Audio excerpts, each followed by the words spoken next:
ನಮ್ಮೊಂದಿಗೆ ಮಾಗಡಿ ಶಾಸಕ ಬಾಲಕೃಷ್ಣ ಅವರು ಇದ್ದಾರೆ. ಸರ್ ನಮಸ್ತೆ. ಮೊದಲದಾಗಿ ಪಂಥಾಹ್ವಾನ ಆಗಿದೆ ಸರ್. ಡಿ.ಕೆ. ಶಿವಕುಮಾರ್ ಅವರು ಕುಮಾರಸ್ವಾಮಿ ಚರ್ಚೆಗೆ ಬರುವಂತ ಹೇಳಿದ್ದಾರೆ. ಅದನ್ನು ಒಪ್ಕೊಂಡು ಬೈರಮಂಗಲಕ್ಕೆ ಬನ್ನಿ ಅಂತ ಕುಮಾರಸ್ವಾಮಿ ಹೇಳಿದ್ದಾರೆ. ಸರ್, ಈಗ ಬೈರಮಂಗಲದಲ್ಲಿ ಚರ್ಚೆ ಆದರೆ ಏನಾಗ್ಬೋದು ಅಂತಕ್ಕಂಥ ವಿಚಾರ ನೀವೇ ಊಹಿಸ್ಕೋಬೇಕು. ಕುಮಾರಸ್ವಾಮಿರವರು ಕೇಂದ್ರ ಸಚಿವರಾಗಿದ್ದಾರೆ, 2 ಸರಿ ಮುಖ್ಯಮಂತ್ರಿಗಳು, ಮಾಜಿ ಮುಖ್ಯಮಂತ್ರಿಗಳು ಕೂಡ ಆಗಿದ್ದಾರೆ. ಬೀದಿಲಿ ನಿಂತ್ಕೊಂಡು ಇದನ್ನ ಚರ್ಚೆ ಮಾಡಲಿಕ್ಕೆ ಸಾಧ್ಯನಾ ಅಂತಕ್ಕಂಥದ್ದು. ಈಗ ಬೈರಮಂಗಲ ನಾವು ಬರ್ತೀವಿ, ನಮ್ಮ ಡಿ.ಕೆ. ಶಿವಕುಮಾರ್ ಅವರು ಕರ್ಕೊಂಡ್ಬರ್ತೀವಿ. ನಮ್ಮಿಂದ 1 ಲಕ್ಷ ಜನ ಬರ್ತಾರೆ, ಅವರಿಂದ ಒಂದು 50,000 ಲಕ್ಷ ಜನ ಬರ್ತಾರೆ. ನಾಳೆ ಒಡೆದಾಡಿ ಏನಾರ ಪ್ರಾಬ್ಲಮ್ ಆದರೆ ಯಾರು ಹೊಣೆ ಆಗ್ತಾರೆ? ನಾವೇ ಹೊಣೆ ಆಗ್ಬೇಕು ತಾನೆ. ಸರ್ಕಾರ ಇರ್ತಕ್ಕಂಥವ್ರೆ ಹೊಣೆ ಆಗ್ಬೇಕು ತಾನೆ. ಅವ್ರು ಹೇಳ್ತಾರೆ ಮಿಲಿಟರಿ ಇಟ್ಕೊಂಡು ಅವನ್ನೆಲ್ಲ ಕಂಟ್ರೋಲ್ ಮಾಡೋಕ್ಕಾಯ್ತದೆ, ಅದು ಪೊಲೀಸ್ನವ್ರು ಇಟ್ಕೊಂಡು ಜನಗಳನ್ನ ಇಂಥ ಸಂದರ್ಭದಲ್ಲಿ ಕಂಟ್ರೋಲ್ ಮಾಡೋಕ್ಕಾಯ್ತದೆ. ಅದಕ್ಕೆ ಡಿ.ಕೆ. ಶಿವಕುಮಾರ್ ಅವರು ಕರೆದಿರ್ತಕ್ಕಂಥದ್ದು ಮಾಧ್ಯಮಗಳ ಮುಂದೆ ಚರ್ಚೆ ಮಾಡೋಣ ಬನ್ನಿ. ಸತ್ಯ ಅಸತ್ಯ ಈಗ ಜನಕ್ಕೆ ಏನು ಗೊತ್ತಾಗಬೇಕು? ಸತ್ಯ ಗೊತ್ತಾಗಬೇಕು ಅಷ್ಟೇ. ಇದು ಯಾರು ಮಾಡಿದ್ರು, ಯಾರ ಕಾಲದಲ್ಲಿ ಆಯಿತು ಅಂತಕ್ಕಂಥದ್ದು. ಅದು ಬಿಟ್ಬಿಟ್ಟು ನೀವು ಅಲ್ಲಿಗೆ ಬನ್ನಿರಿ ಇಲ್ಲಿಗೆ ಬನ್ನಿರಿ ಅಂತಂದರೆ ಜಗಳ ಆಡೋಕ್ಕೆ ಎಲ್ಲರೂ ಒಬ್ರಿಗೊಬ್ರು ಕಾರ್ಯಕರ್ತರನ್ನ ಎತ್ಕಟ್ಟು ಹೊಡೆದಾಡೋಕ್ಕಾಗುತ್ತೆ. ಆಯ್ತದ, ಅವಕಾಶ ಕೊಟ್ಟರೆ ಆಯ್ತದ ಅದು. ಅದರಿಂದ ದಯಮಾಡಿ ಚರ್ಚೆ ಮಾಡೋದಿದ್ರೆ ನಿಮ್ಮ ಮಾಧ್ಯಮದವ್ರು ಕರೀಲಿ, ಬಂದು ಚರ್ಚೆ ಮಾಡೋಣ. ಅದು ಬಿಟ್ಟು ಅಲ್ಲಿ ಬೈರಮಂಗಲಕ್ಕೆ ಬನ್ನಿ, ಬಿಡದಿಗೆ ಬನ್ನಿ, ಅಲ್ಲೆಲ್ಲೋ ಬನ್ನಿ ಅಂತಕ್ಕಂಥದ್ದು ಸೂಕ್ತ ಅಲ್ಲ ಅಂತಕ್ಕಂಥದ್ದು. ಅವ್ರಿಗೂ ಕೂಡ ಇದು ಸೂಕ್ತ ಅಲ್ಲ ಅಂತಕ್ಕಂಥದ್ದು ನನ್ನ ಅಭಿಪ್ರಾಯ. ಸರ್, ಇನ್ನೇ ದೊಡ್ಡ ಮಟ್ಟಕ್ಕೆ ಜನ ಸೇರಿದ್ರು, ಹೋರಾಟ ಆಗಿತ್ತು. ಇದೆಲ್ಲ ನೋಡಿದ್ರೆ ಸ್ವಲ್ಪ ವಿರೋಧ ಜಾಸ್ತಿ ಇದೆ ಅನ್ಸಲ್ಲ ಸರ್? ಅಲ್ಲಿ ದೊಡ್ಡ ಮಟ್ಟದ ಜನ ಬಸ್ ಮಾಡಿ ದುಡ್ಡು ಕೊಟ್ಟು ಕರ್ಕೊಂಬಂದ್ರೆ ದೊಡ್ಡ ಮಟ್ಟದ ಜನ ಸೇರ್ತಾರೆ. ಅಲ್ಲಿ ಪ್ರಾಮಾಣಿಕವಾಗಿದ್ದಂಥ ರೈತರುಗಳು ಕೇವಲ ನಮ್ಮ ಆ ಭಾಗದ ರೈತರುಗಳು ಕಡಿಮೆ ಇದ್ದಂಥದ್ದು ಸಂಖ್ಯೆ. ರೈತರುಗಳು ವಿರೋಧ ಇರ್ಬೋದು, ಅದು ಬೇರೆ ವಿಚಾರ, ಅದನ್ನು ನಾವು ಅಕ್ಸೆಪ್ಟ್ ಮಾಡ್ಕೊಂಡಿದ್ದೀವಿ. ಆದರೆ ಅಷ್ಟು ಸಂಖ್ಯೆ ಬಂದಿರ್ತಾವ್ರಲ್ಲ ರೈತರುಗಳಲ್ಲ ಅವರು. ಅವರೆಲ್ಲ ಹೊರಗಡೆಯಿಂದ, ನೀವು ವೆಹಿಕಲ್ಗಳೆಲ್ಲ ನೋಡಿ ಅಲ್ಲೆಲ್ಲ ರಿಲೀಸ್ ಆಗಿದೆ. ವೆಹಿಕಲ್ಗಳೆಲ್ಲ ಇದರಲ್ಲಿ ಸೋಷಿಯಲ್ ಮೀಡಿಯಾದಲ್ಲಿ ರಿಲೀಸ್ ಆಗಿದೆ. ವೆಹಿಕಲ್ಗಳನ್ನ ಹೊರಗಡೆಯಿಂದ ಜನ ಕರ್ಕೊಂಬಂದು ರೈತರನ್ನ ಕರ್ಕೊಂಡು ಹೋರಾಟ ಮಾಡಬೇಕೇ ವಿನ ಕಾರ್ಯಕರ್ತರನ್ನ ಕರ್ಕೊಂಬಂದು ಜನತಾದಳದ ಹೋರಾಟ ಮಾಡಿದ್ರೆ, ನಾನು ನಾಳೆ ಒಂದು ದೊಡ್ಡ ಸಭೆ ಮಾಡಿದ್ರೆ ನಾನು 10,000 ಜನ ಸೇರಿಸ್ತೀನಿ.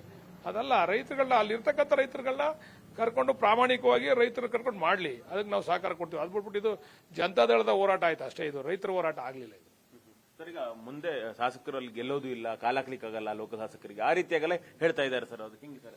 ಆಯ್ತು, ಜನ ತೀರ್ಮಾನ ಮಾಡ್ತಾರೆ ಗೆಲ್ಲೋದು ಯಾರು ಸೋಲೋದು ಯಾರು ಅಂತೇಳಿ.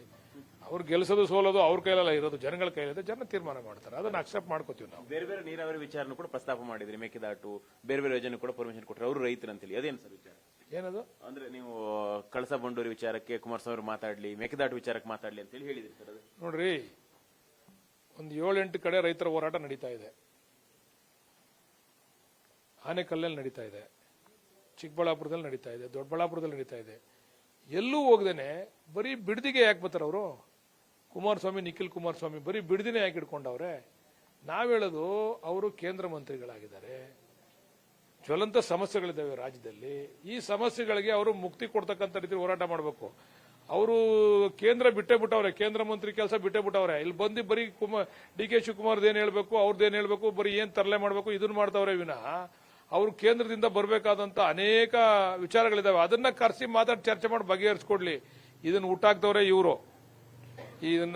ಇದು ಪಿತಾಮಹ ಯಾರು ಗೊತ್ತಾ ಇದಕ್ಕೆ? ಈ ಒಂದು ಟೌನ್ಶಿಪ್ ಪಿತಾಮಹನೇ ಕುಮಾರಸ್ವಾಮಿ. ಇದನ್ನ ರೆಡ್ ಝೋನ್ ಮಾಡಿದವರೇ ಕುಮಾರಸ್ವಾಮಿ.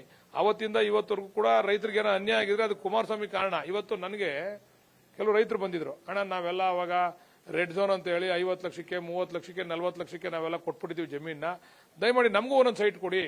ನಮಗೂ ಕುಮಾರಸ್ವಾಮಿ ಅವರಿಂದ ಅನ್ಯಾಯ ಆಯ್ತು. ಅವಾಗ ನೀವು ಈ ತರ ಟೌನ್ಶಿಪ್ ಮಾಡ್ತೀರಾ ಇಷ್ಟು ಬೇಗ ಅಂತ ಅನ್ಕೊಂಡಿದ್ರೆ ನಾವು ಖಂಡಿತ ಜಮೀನುಗಳನ್ನ ಕೊಡ್ತಿರ್ಲಿಲ್ಲ.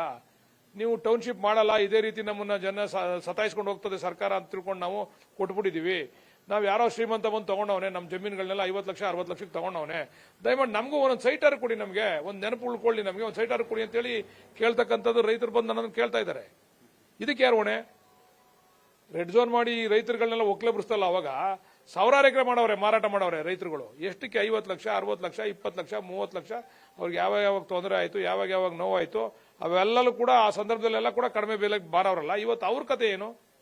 ಅವ್ರು ಹೇಳಿದ್ರು, ಅಣ್ಣ ನೀವೆಲ್ಲ ಇಷ್ಟು ಬೇಗ ಮಾಡ್ತೀವಿ, ತೀರ್ಮಾನ ತಗೋತೀವಿ ಅಂದಿದ್ರೆ ನಾವು ಖಂಡಿತ ಇಟ್ಕೋತಿದ್ದೋ ಜಮೀನ, ನಮಗ್ ಗೊತ್ತಿಲ್ಲ, ಸಾಲ ಮಾಡೋದು ಬೇಡ ಅಂತ ನಾವು ಕೊಟ್ಟಿದೀವಿ.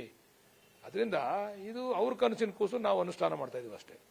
ವಿಧಾನಸೌಧದಲ್ಲಿ ಆದ್ರೆ ಚರ್ಚೆಗೆ ಡಿ.ಕೆ. ಶಿವಕುಮಾರ್ ಎಲ್ಲರೂ ಕೂಡ ಸಿದ್ಧ ಇದ್ದೀರಿ ಕುಮಾರಸ್ವಾಮಿ ಬಂದ್ರೆ? ವಿಧಾನಸೌಧದಲ್ಲೇ ಅಲ್ಲ, ಮಾಧ್ಯಮಗಳ ಮುಂದೆ ಚರ್ಚೆ ಮಾಡೋಣ. ಅಂದ್ರೆ ಒಂದು 4 ಗೋಡೆ ಮಧ್ಯೆ ಇಲ್ಲಿ ವಿಚಾರ ಗೊತ್ತಾಗಬೇಕು ಸಾರ್ವಜನಿಕವಾಗಿ. ಯಾರ ಕಾಲದಲ್ಲಿ ಆಯ್ತು, ಇದಕ್ಕೆ ಯಾರಿಂದ ಅನ್ಯಾಯ ಆಯ್ತು, ಇದರಿಂದ ಏನೇನಾಯ್ತು, ಸಾಧಕ ಬಾಧಕ ಏನಾಯ್ತು ಅಂತ ಗೊತ್ತಾಗಬೇಕೇ ವಿನ ನೀವು ರೋಡ್ಗೆ ಬನ್ನಿ, ಬಿಡದಿಗೆ ಬನ್ನಿ, ಅಲ್ಲಿಗೆ ಬನ್ನಿ, ಇದೆಲ್ಲ ಇದೊಬ್ಬ ನಾಯಕರು ಹೇಳ್ತಕ್ಕಂಥ ಮಾತು ಹೇಳಿಕೆ ಅಲ್ಲ ಇದು. 4 ಗೋಡೆಗಳ ಮಧ್ಯೆ ಚರ್ಚೆ ಆಗಲಿ. ನೀವು ಅದನ್ನ ಸಾರ್ವಜನಿಕವಾಗಿ ನೀವು ಇದ್ದೀರಾ, ಮಾಧ್ಯಮದವ್ರು ಪ್ರಚುರ ಪಡಿಸಕ್ಕೆ, ಸಾರ್ವಜನಿಕರು ತಿಳಿಸಕ್ಕೆ ನೀವು ಇದ್ದೀರಾ. ಅದು ಬಿಟ್ಟು ನೀವು ರೋಡ್ಗೆ ಬಂದ್ರಿ, ರಸ್ತೆ ಬರ್ರಿ, ಅವ್ರು ಬರ್ತಾರೋ 1 ಲಕ್ಷ ಜನ, ನಾವು 1 ಲಕ್ಷ ಜನ ಹೋಯ್ತೀವಿ. ಹೊಡೆದಾಡಿದ್ರೆ ಯಾರು ಜವಾಬ್ದಾರಿ? ಕುಮಾರಸ್ವಾಮಿ ಜವಾಬ್ದಾರಿ ಇದ್ದಾರೆ ಕೇಳಿ. ಅವಾಗ ಲಾ ಅಂಡ್ ಆರ್ಡರ್ ಪ್ರಾಬ್ಲಮ್ ರೀ, D K Shivakumar law and order ಸರಿಯಾಗಿ ಕಂಟ್ರೋಲ್ ಮಾಡಲಾರ್ರಿ ಅಂತ ನಮ್ಮ ತಲೆಗೆ ಕಟ್ತಾರೆ ಅದನ್ನ. ಕುಮಾರಸ್ವಾಮಿ ಅವರು ಏನಾರು ಮಾಡಿ ಡಿ ಕೆ ಶಿವಕುಮಾರ್ ಅವರ ಮುಖಕ್ಕೆ ಮಸಿ ಬಳಿಬೇಕು ಅಂತ ಸರ್ವ ಪ್ರಯತ್ನ ಕೂಡ ಮಾಡ್ತಾವ್ರೆ ಅವರು. ಈಗ ಇದು ಇವತ್ತಿಂದ ಪ್ರಾರಂಭ ಆಗಿರ್ತಕ್ಕಂಥದ್ದಲ್ಲ. ಸಿದ್ದರಾಮಯ್ಯನವರು ಕೂಡ ಇದ್ದಾಗಲೂ ಇತ್ತು, ಅದಕ್ಕೆ ಮುಂದೆ ಯಡಿಯೂರಪ್ಪನವ್ರು ಇದ್ದಾಗಲೂ ಇತ್ತು, ಇದು ಬೊಮ್ಮಾಯಿ ಇದ್ದಾಗಿತ್ತು, ಈ ಸಮಸ್ಯೆ ಬೊಮ್ಮಾಯಿ ಇದ್ದಾಗೂ ಇತ್ತಲ್ವಾ, ಸದಾನಂದ ಗೌಡರು ಇದ್ದಾಗ ಇತ್ತಲ್ವಾ. ಅವತ್ತ್ಯಾಕೆ ಕುಮಾರಸ್ವಾಮಿ ಬರಲಿಲ್ಲ ಬೀದಿಗೆ? ಅವತ್ತ್ಯಾಕೆ ನಿಖಿಲ್ ಅಣ್ಣ ಬೀದಿಗೆ ಇಳಿಲಿಲ್ಲ? ಬಿಜೆಪಿ ಸರ್ಕಾರ ಇತ್ತಲ್ಲ, ಅವಾಗ ಇಳಿಬೋದಾಗಿತ್ತಲ್ಲ ಬೀದಿಗೆ. ಇವತ್ತಾಗೆ ಡಿ ಕೆ ಶಿವಕುಮಾರ್ ಆದ್ಮೇಲೆ ಯಾಕೆ ಇಳಿದಿದ್ದೀರಾ ನೀವು? ಆನೇಕಲ್ಗೆ ಹೋಗಿ ಅಲ್ಲಿ ರೈತರಿಲ್ವಾ? ದೊಡ್ಡಬಳ್ಳಾಪುರಕ್ಕೆ ಹೋಗಿ ಅಲ್ಲಿ ರೈತರಿಲ್ವಾ? ಚಿಕ್ಕಬಳ್ಳಾಪುರಕ್ಕೆ ಹೋಗಿ ಅಲ್ಲೆಲ್ಲ ಹೋಗಿದ್ದೀರಾ ನೀವು? ಯಾವತ್ತಾರುವೆ ಅಲ್ಲೇನೋ ಪ್ರಶ್ನೆ ಮಾಡಿದ್ದೀರಾ? ನಿಮ್ಮ ಹಾಸನದಲ್ಲಿ ನಡೀತಾ ಇದೆಯಲ್ಲ, ಅಲ್ಲೇನಾರು ಹೋಗಿದ್ದೀರಾ? ನಾಗಮಂಗಲದಲ್ಲಿ ನಡೀತಾ ಇದೆಯಲ್ಲ, ಅಲ್ಲೇನಾರು ಹೋಗಿದ್ದೀರಾ ನೀವು? ಅಲ್ಲೆಲ್ಲ ರೈತರಲ್ವ ಇರೋದು? ಡಿ ಕೆ ಶಿವಕುಮಾರ್ಗೆ ಇಲ್ಲೇ ಅವ್ರ ಜಿಲ್ಲೆನಲ್ಲಿ ಮಾತ್ರ ಯಾಕೆ ನೀವು ಹೋರಾಟ ಮಾಡ್ತಾ ಇದ್ದೀರಾ? ಇದು ನಮ್ಮ ಮೂಲಭೂತವಾದಂತ ಪ್ರಶ್ನೆ. Thank you. ಇದಿಷ್ಟು ಶಾಸಕ ಬಾಲಕೃಷ್ಣ ಅವರ ಮಾತುಗಳು. ಕ್ಯಾಮರಾಮನ್ ರಮೇಶ್ ಜೊತೆ ರೂಪೇಶ್ ಬೈಂದೂರು, ಪವರ್ ಟಿವಿ, ಬೆಂಗಳೂರು.